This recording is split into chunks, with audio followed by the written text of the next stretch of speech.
नमस्कार दोस्तों, गौतम स्टडी पर आप सभी का बहुत बहुत स्वागत है। आज हमारी हिंदी की अगली क्लास जो है वो राम भक्ति एवं रीतकाल से है, क्योंकि आज राम भक्ति का आखिरी क्लास है और यहीं से रीतकाल प्रारंभ है। तो आइए देखते हैं कि हिंदी की क्लास हमारी है वो हिंदी में रचना एवं रचनाकार से संबंधित चल रही है। तो आइए देखते हैं।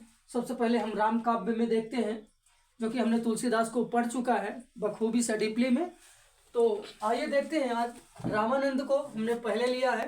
रामानंद का जन्म 1229 ईस्वी प्रयागराज में हुआ है, जो कि अगस्त संहिता के अनुसार इनका जन्म 1229 ईस्वी माना जाता है।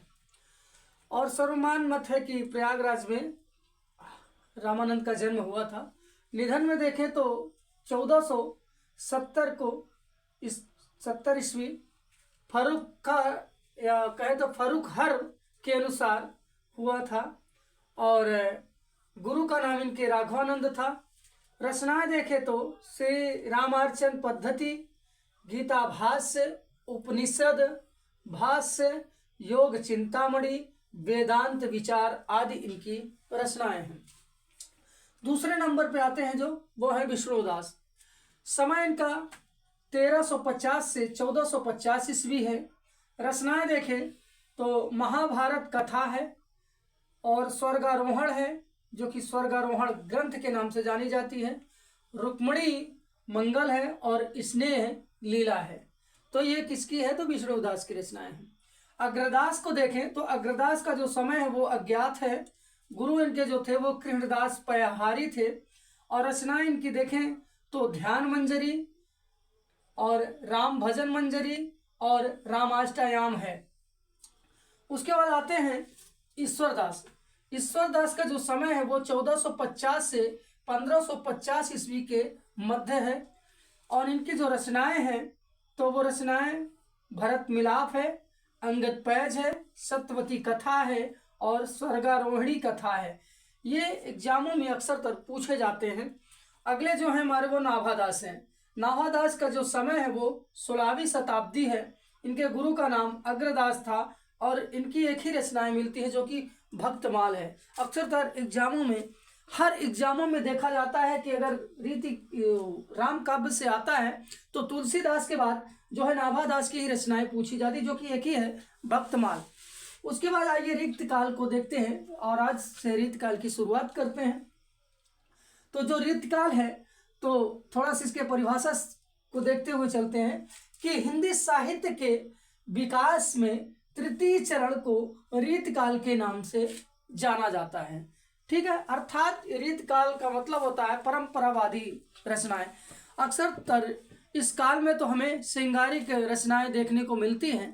ठीक है, परंतु जो है ये अगर देखें तो हिंदी साहित्य का तीसरा चरण भी है।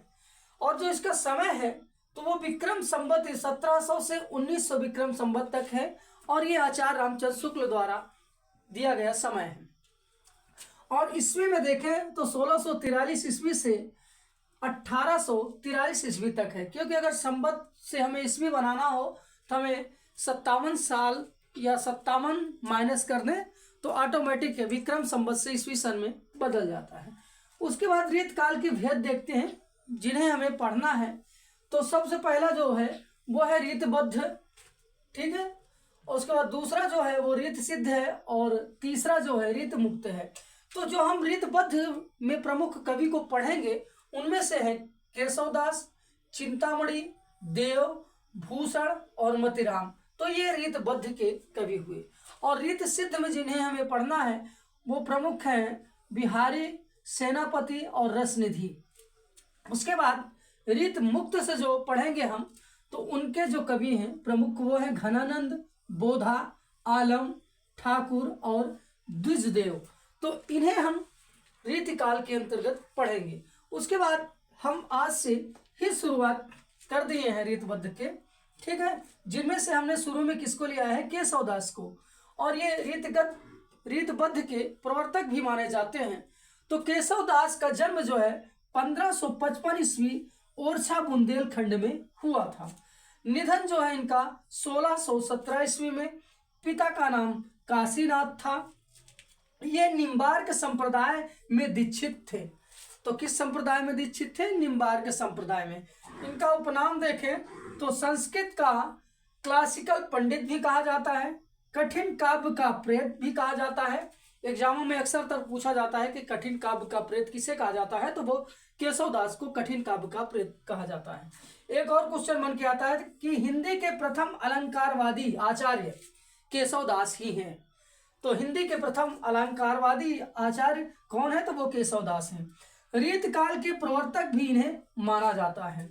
उसके बाद अगर इनकी रचनाएं देखें तो रचनाओं में रसिक प्रिया है, कवि प्रिया है, रामचंद्रिका है, वीर सिंह देवचरित है और रत्नावली है, छंदमाला है, नक्सिक है, विज्ञान गीता है और जहांगीर जस चंद्रिका है।